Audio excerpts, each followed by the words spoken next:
สนับสนุนโดยกองทุนปปช.และสำนักงานปปช.ประจำจังหวัดแพร่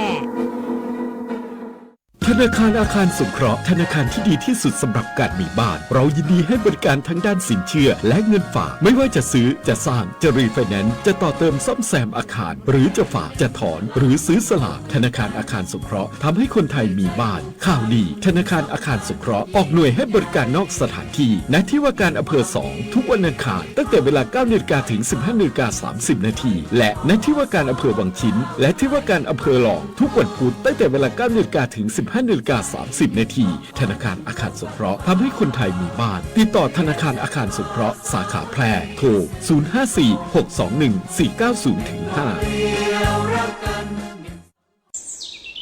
เป็นไอ้หยังเนี่ยนาเศร้านาหมองกึดนักกะจะบอกคือเกินหักได้จะได้หรอก็เรื่องหนี้เรื่องสินเนี่ยมันกวนใจมันหาตังออกบ่ได้เนี่ยเอ้าเลยอย่างบอกไปลองปรึกษากองทุนฟื้นฟูและพัฒนาเกษตรกรพอได้ขึ้นทะเบียนเป็นสมาชิกกองทุนไว้กอแน่ถ้าจะยังบ่ฮู้แน่ก็ถ้าเป็นสมาชิกแล้วมีหนี้ในระบบเกี่ยวกับการเกษตรก็สามารถยื่นขอขึ้นทะเบียนหนี้กับสำนักงานกองทุนฟื้นฟูและพัฒนาเกษตรกรสาขาแปรได้เขาจะให้คำปรึกษาแล้วก็ช่วยแก้ไขปัญหาหนี้สินของเกษตรกรด้วยนะโอ้มันมีจีอี้ตัวอีนี้เหมือนกันนะเฮาไปสมัครเข้าองค์กรหรือจัดตั้งกลุ่มใหม่รวมกันบ่น้อยกว่า50คนก็ได้แล้วก็ไปขอรายละเอียดยื่นเสนอแผนและโครงการเพื่อฟื้นฟูและพัฒนาอาชีพของเฮาถ้าเขาบ่มีหนี้บ่มีสินนุจะมีอย่างมาส่งเสริมเกษตรกรพ้องอ๋อบ่ยากเลยปรึกษาสำนักงานกองทุนฟื้นฟูและพัฒนาเกษตรกรสาขาแปรตั้งอยู่ตีถนนกาดน้ำทองหลังบิ๊กซีแปรตำบลนาจักอำเภอเมืองแปรจังหวัดแปรโทร054-534-381เกษตรกรติดไปติดต่อบ่ได้เสียการใช้จ่ายใดๆทั้งสิ้นเด้อมัดรวมข่าวสารจากรัฐเจาะลึกประเด็นร้อนจาก8จังหวัดภาคเหนือตอนบนกับทีมนักจัดรายการ11สถานีในรายการอู้ข่าวเจ้าเหนือพบกับช่วงพยากรณ์อากาศและเตือนภัยรายวันคดสวายกระจายข่าวสารบ้านเฮาและปาแอลเมืองเหนือเวลาดี 4-5 โมงเย็นทุกวันจันทร์ถึงวันศุกร์รับฟังทางวิทยุแห่งประเทศไทย8จังหวัดภาคเหนือตอนบน11สถานีวิทยุสวทเชียงใหม่เชียงรายพะเยาแพร่น่านลำปางลำพูนแม่ฮ่องสอนแม่เสรียงฝางและสวทเพื่อการเรียนรู้และเตือนภัยภาคเหนือพร้อมรับชมทาง Facebook Fanpage ของทุกสถานีสดพร้อมกันทั้งออนแอร์และออนไลน์อู้ข่าวเจ้าเหนืออู้จาประสาคนเมืองเหนือ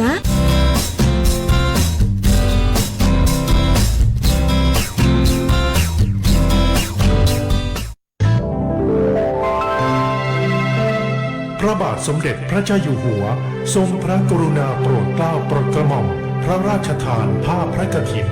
ตามที่กรมประชาสัมพันธ์ขอพระราชทานไปทอดถวายยังวัดพระสิงห์พระอารามหลวงตำบลเวียงอำเภอเมืองเชียงรายจังหวัดเชียงรายในวันเสาร์ที่ 25 ตุลาคม 2568 เวลา 9:30 นาทีจึงขอเชิญผู้มีจิตศรัทธา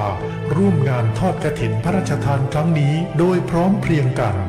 และสามารถร่วมทำบุญเพื่อถวายพระราชกุศลได้ที่บัญชีกฐินกรมประชาสัมพันธ์ธนาคารกรุงไทยเลขที่บัญชี 068-06015-4วิทยุแห่งประเทศไทยจังหวัดแพร่91 เมกะเฮิรตซ์ให้ความรู้คู่ความสุข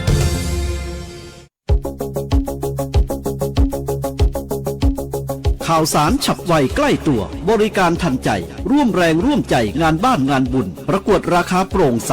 และติดตามสภาพอากาศประจำวันโดยทีมข่าวสวท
ได้กำหนดจัดกิจกรรมน้อมรำลึกเนื่องในวันคล้ายวันสวรรคตพระบาทสมเด็จพระจุลจอมเกล้าเจ้าอยู่หัว 23 ตุลาคม 2568 นายชัยสิทธิ์ชัยสำริดผลรองผู้ว่าราชการจังหวัดแพร่กล่าวว่าวันที่ 23 ตุลาคมของทุกปีเป็นวันคล้ายวันสวรรคตพระบาทสมเด็จพระจุลจอมเกล้าเจ้าอยู่หัวรัชกาลที่ 5 จังหวัดแพร่กำหนดประกอบพิธีวางพวงมาลาถวายราชสักการะณพระบรมราชานุสาวรีย์พระบาทสมเด็จพระจุลจอมเกล้าเจ้าอยู่หัว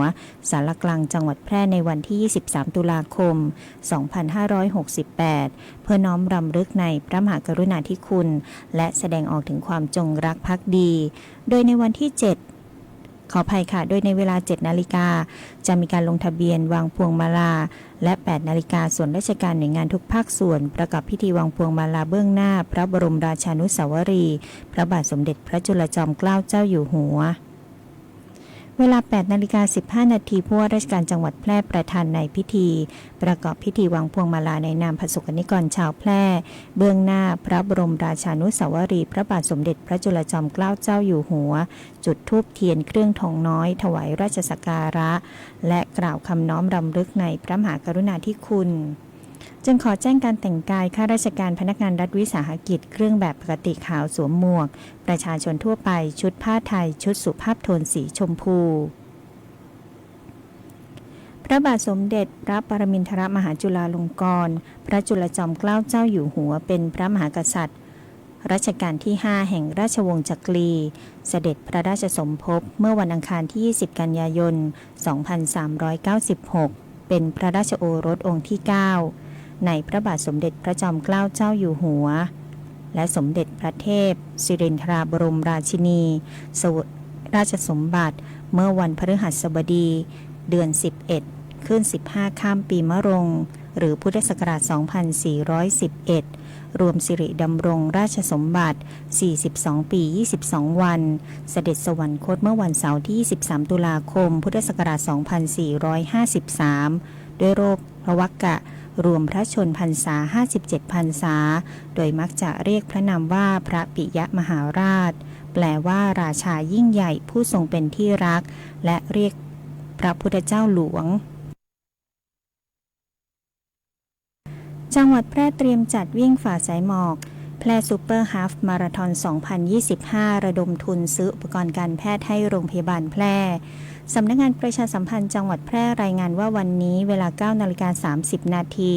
ที่ห้องประชุมแก้วโกสัยชั้น 6 อาคารเฉลิมพระเกียรติโรงพยาบาลแพร่นายสมชัยเลิศประสิทธิพันธ์ผู้ว่าราชการจังหวัดแพร่เป็นประธานการประชุมเตรียมการจัดกิจกรรมวิ่งฝ่าสายหมอกแพร่ซูเปอร์ฮาล์ฟมาราธอน 2025 โดยมีนายคุณากรคชหิรันและนายชัยสิทธิ์ชัยสำริดผลรองผู้ว่าราชการจังหวัดแพร่พร้อมด้วยคณะกรรมการจัดงานร่วมประชุมระดมทุนในการจัดซื้ออุปกรณ์ทางการแพทย์ที่จำเป็นและเร่งด่วนสำหรับโรงพยาบาลแพร่โดยเปิดโอกาสให้ประชาชนได้มีส่วนร่วมในการช่วยเหลือผู้ป่วยรายได้ทั้งหมดหลังหักค่าใช้จ่ายนำไปสมทบทุนจัดหาอุปกรณ์ช่วยชีวิตเพื่อให้ผู้ป่วยได้รับการดูแลรักษาอย่างมีประสิทธิภาพและเท่าเทียมสำหรับกิจกรรมวิ่งฝ่าสายหมอกแพร่ซูเปอร์ฮาล์ฟมาราธอน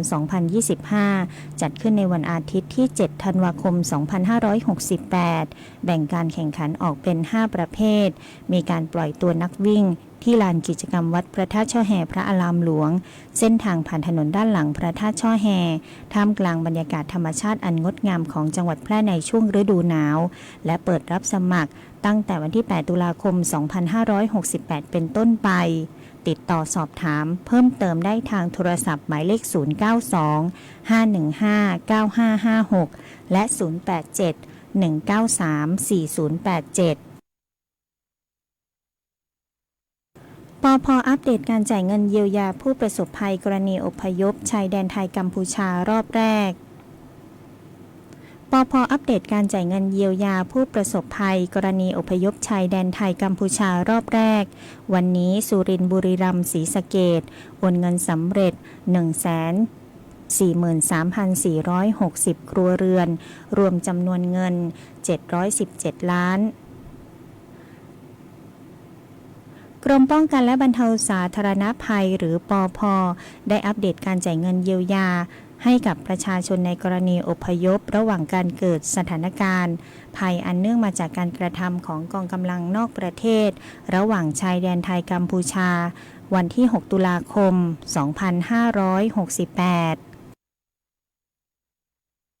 โอนเงินช่วยเหลือครั้งที่ 1 ให้ประชาชนใน 3 จังหวัดได้แก่สุรินทร์บุรีรัมย์ศรีสะเกษผลของการโอนสำเร็จจำนวน 143,460 ครัวเรือนรวมเป็นเงิน 717,330 ล้านบาทและอยู่ในระหว่างการรอโอนจำนวน 112,151 ครัวเรือนและยังมีครัวเรือนที่ยังไม่ได้ลงทะเบียนพร้อมเพลย์สนานทางบัญชีไม่ปกติจำนวน 3,910 ครัวเรือนซึ่งทางกรมป้องกันและบรรเทาสาธารณภัยและธนาคารออมสินจะเร่งตรวจสอบดำเนินการโดยเร็วสำหรับในวันที่ 7 ตุลาคม 2568 ปพ.และธนาคารออมสินจะโอนเงินช่วยเหลือเยียวยาในครั้งที่ 2 ให้กับประชาชนในพื้นที่จังหวัดศรีสะเกษอุบลราชธานีสระแก้วและจังหวัดตราดสทนช.เฝ้าระวังพายุแมคโมกระทบไทยทางอ้อมหารือหน่วยงานปรับแผนบริหารจัดการเขื่อนสิริกิติ์เขื่อนภูมิพลให้ยืดหยุ่นในการเร่งด่วนในการระบายน้ำรวมไม่เกิน 40-50 ล้านลูกบาศก์เมตรต่อวันด้านเขื่อนเจ้าพระยาจะปรับการระบายน้ำให้สอดคล้องกับสถานการณ์นายดนุชาพิชยนันท์เลขาธิการสำนักงานทรัพยากรน้ำแห่งชาติหรือสทนช.เป็นประธานในการประชุมติดตามสถานการณ์น้ำมีผู้ทรงคุณวุฒิและผู้แทนหน่วยงานที่เกี่ยวข้องร่วมประชุมที่อาคารจุฑามาสสำนักงานทรัพยากรน้ำแห่งชาติผ่านสื่ออิเล็กทรอนิกส์โดยมีเลขาธิการสทนช.ได้เปิดเผยในที่ประชุมในระยะนี้ประเทศไทยยังคงเฝ้าระวังสถานการณ์ฝนอย่างใกล้ชิดเนื่องจากกรมอุตุนิยมวิทยาและสถาบันสารสนเทศทรัพยากรน้ำองค์การมหาชนคาดการพายุแมคโมส่งผลกระทบในทางอ้อมทำให้ในช่วงวันที่ 6-8 ตุลาคมนี้ประเทศไทยจะมีฝนตกปานกลางถึงหนักในภาคเหนือภาคตะวันออกเฉียงเหนือภาคตะวันออกประกอบกับในช่วง 2-3 วันที่ผ่านมามีฝนตกมากกว่าที่คาดการไว้จึงต้องปรับแผนในการระบายน้ำของเขื่อนที่มีน้ำมากเพื่อรักษาความมั่นคงของเขื่อนโดยทยอยปรับเพิ่มการระบายน้ำเขื่อนสิริกิติ์เป็น 35 ล้านลูกบาศก์เมตรต่อวันในขณะที่เขื่อนภูมิพลยังคงมีการระบายน้ำในอัตรา 5 ล้านลูกบาศก์เมตรต่อวันอย่างไรก็ตามเพื่อให้สามารถบริหารจัดการน้ำได้อย่างยืดหยุ่นต่อสถานการณ์ในช่วงเร่งด่วนที่ประชุมจึงมีมติเห็นชอบให้การไฟฟ้าฝ่ายผลิตแห่งประเทศไทยประสานกับกรมชลประทานในการปรับการระบายน้ำให้สอดคล้องกับสถานการณ์โดยระบายน้ำรวมอยู่ในห้วง 40-50 ล้านลูกบาศก์เมตรต่อวันและให้กรมป้องกันบรรเทาสาธารณภัยเตรียมความพร้อมในการเฝ้าระวังพื้นที่เสี่ยงที่จะได้รับผลกระทบหากต้องระบายน้ำเพิ่มขึ้นขณะเดียวกันเนื่องจากนี้ในช่วงปริมาณน้ำจากพื้นที่ตอนบนมีแนวโน้มลดลงกรมชลประทานจึงปรับเปลี่ยนการระบายน้ำเขื่อนเจ้าพระยาจาก 2,500 ลูกบาศก์เมตรต่อวินาทีเป็น 2,400 ลูกบาศก์เมตรต่อวินาทีซึ่งจะช่วยให้ระดับน้ำในพื้นที่ท้ายเขื่อนลดลงประมาณ 20-25 เซนติเมตรในส่วนการเตรียมการบริหารจัดการน้ำในช่วงฝนตกหนักจะดำเนินการอย่างเต็มศักยภาพในการควบคุมทั้งนี้จากความกังวลของพี่น้องประชาชนที่คาดว่าจะเกิดเหตุซ้ำรอยกับมหาทุกขภัยในปี 2554 สทนช.ยืนยันว่าสถานการณ์ในปีนี้ไม่รุนแรงเหมือนปี 2554 เนื่องจากปี 2554 ประเทศไทยได้รับอิทธิพลจากพายุทั้งทางตรงและทางอ้อมและอยู่ในภาวะลานีญาทำให้ปริมาณฝนเฉลี่ยทั้งปีสูงกว่าค่าปกติถึง24%และขณะนั้น4เขื่อนหลักลุ่มน้ำเจ้าพระยาได้แก่เขื่อนภูมิพลเขื่อนสิริกิติ์เขื่อนแควน้อยบำรุงแดนและเขื่อนป่าสักชลสิทธิ์รองรับน้ำได้เพียง324ล้านลูกบาศก์เมตรนำไปสู่อุทกภัยครั้งใหญ่ในหลายพื้นที่ขณะนี้ในปี 2568 แม้จะมีพายุหลายลูกแต่ทั้งหมดส่งผลทางอ้อมและมีทิศทางที่กระทบต่อไทยน้อยกว่าอีกทั้งยังอยู่ใน ภาวะเป็นกลางถึงสภาวะลานีญากำลังอ่อนทำให้มีฝนโดยรวมไม่มากนักหลายหน่วยงานได้บูรณาการการบริหารจัดการน้ำอย่างเต็มที่เพื่อลดผลกระทบต่อประชาชนให้ได้มากที่สุด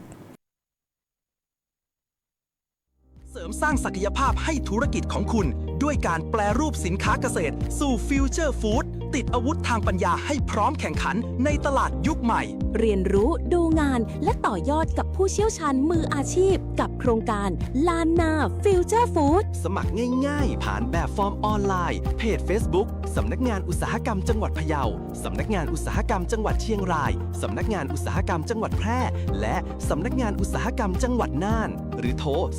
0843632216 สมัครฟรีรับจำนวนจำกัดเสริมศักยภาพวันนี้เพื่อความได้เปรียบในวันพรุ่งนี้ลานนาฟิวเจอร์ฟู้ดโอกาสดีๆที่คุณไม่ควรพลาดคุณรู้หรือไม่ว่ามัจจุราชร้ายอยู่ใกล้ๆตัวคุณอยู่ในห้องนอนอยู่ในห้องน้ำอยู่ในห้องนั่งเล่นอยู่ในทุกที่ที่มียุงลายร่วมกันกำจัดลูกน้ำยุงลายพาหะนำเชื้อโรคไข้เลือดออกด้วยการปิดภาชนะใส่น้ำให้มิดชิดเปลี่ยนน้ำในแจกันหรือถังน้ำทุก7วันปล่อยปลากินลูกน้ำยุงลายปรับปรุงสิ่งแวดล้อมให้ถูกสุขลักษณะและปฏิบัติเป็นประจำจนเป็นนิสัยเพียงเท่านี้มัจจุราชร้ายก็จะไม่มากล้ำกลายคุณด้วยความปรารถนาดีจากสถานีวิทยุกระจายเสียงแห่งประเทศไทยจังหวัดแพร่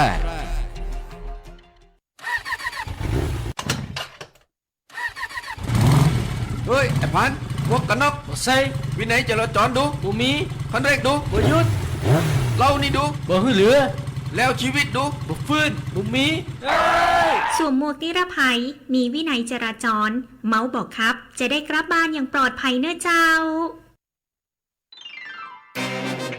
กฎหมายง่ายจังแค่ฟังก็เข้าใจโดยสำนักงานกิจการยุติธรรมตอนผัวขโมยเงินเมียผิดไหมพ่อเปิดลิ้นชักแม่ทำไมอ่ะเปล่าจ้าพ่อหากันไกรตัดเล็บอะเหรอพักนี้ฉันว่าเงินของฉันหายบ่อยจังเลยนะพ่อใครขโมยไปกันนะเหรอพ่อว่าสงสัยแมวมันขโมยเอาไปกัดเล่นหรือเปล่าจ้าแม่จ๋า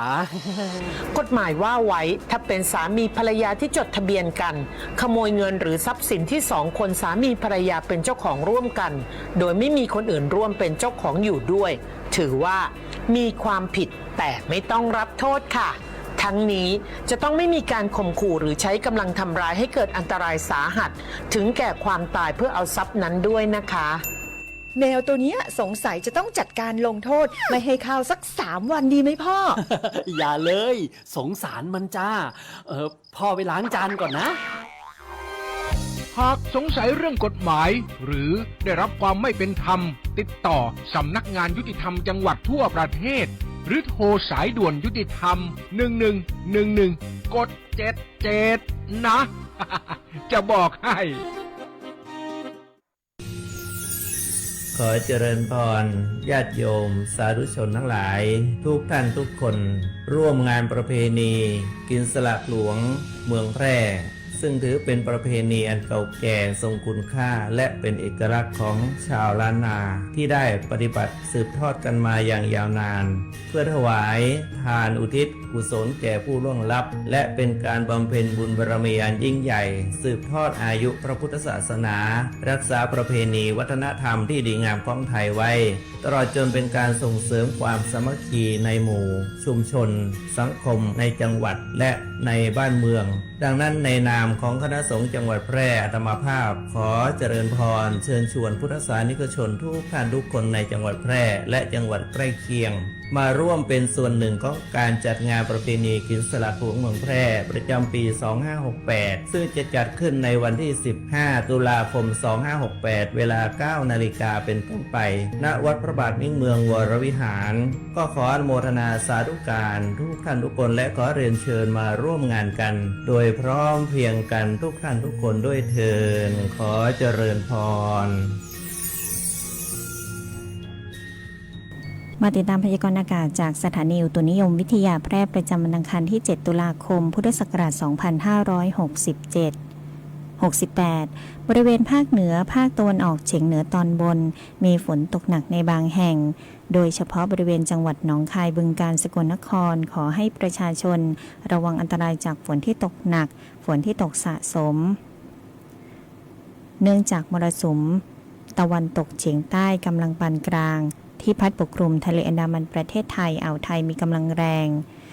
บริเวณทะเลอันดามันตอนบนมีคลื่นสูง 1-2 เมตรทะเลอันดามันตอนล่างอ่าวไทยมีคลื่นสูงประมาณ1เมตรบริเวณที่มีฝนฟ้าคะนองคลื่นสูงมากกว่า2เมตรขอให้ชาวเรือเดินเรือด้วยความระมัดระวังหลีกเลี่ยงการเดินเรือในบริเวณที่มีฝนฟ้าคะนองอันหนึ่งเมื่อเวลา1 นาฬิกาของวันนี้พายุดีเพรสชันแมทโมได้อ่อนกำลังลงอากาศต่ำกำลังแรงบริเวณประเทศเวียดนามตอนบนแล้วพยากรณ์อากาศบริเวณภาคเหนือมีฝนฟ้าคะนอง40%ของพื้นที่และมีฝนตกหนักบางแห่งบริเวณเชียงรายพะเยาน่านแพร่และเพชรบูรณ์อุณหภูมิต่ำสุด 23-26 องศาอุณหภูมิสูงสุด 30-34 องศาลมตะวันตกเฉียงใต้ความเร็ว 10-15 กิโลเมตรต่อชั่วโมงพยากรณ์อากาศบริเวณจังหวัดแพร่มีฝนฟ้าคะนอง60%ของพื้นที่ทัศนวิสัย4-12 กิโลเมตรลมตะวันตกเฉียงใต้ความเร็ว 10-15 กิโลเมตรต่อชั่วโมงที่สถานีอุตุนิยมวิทยาแพร่อุณหภูมิสูงต่ำสุดเมื่อเช้าวันนี้วัดได้ 23.7 องศาอุณหภูมิสูงสุดเมื่อวันนี้วัดได้ 33.6 องศาคาดว่าอุณหภูมิสูงสุดบ่ายวันนี้ประมาณ34องศาและอุณหภูมิต่ำสุดเช้าพรุ่งนี้ประมาณ24องศาเซลเซียสวันนี้ดวงอาทิตย์ตกเวลา 18:03 นาทีวันพรุ่งนี้ดวงอาทิตย์ขึ้นเวลา 6:11 นาทีค่ะจบการนำเสนอข่าวท้องถิ่นขับรถมีน้ำใจรักษาวินัยจราจรพิรุณพรแสงสร้อยอ่าน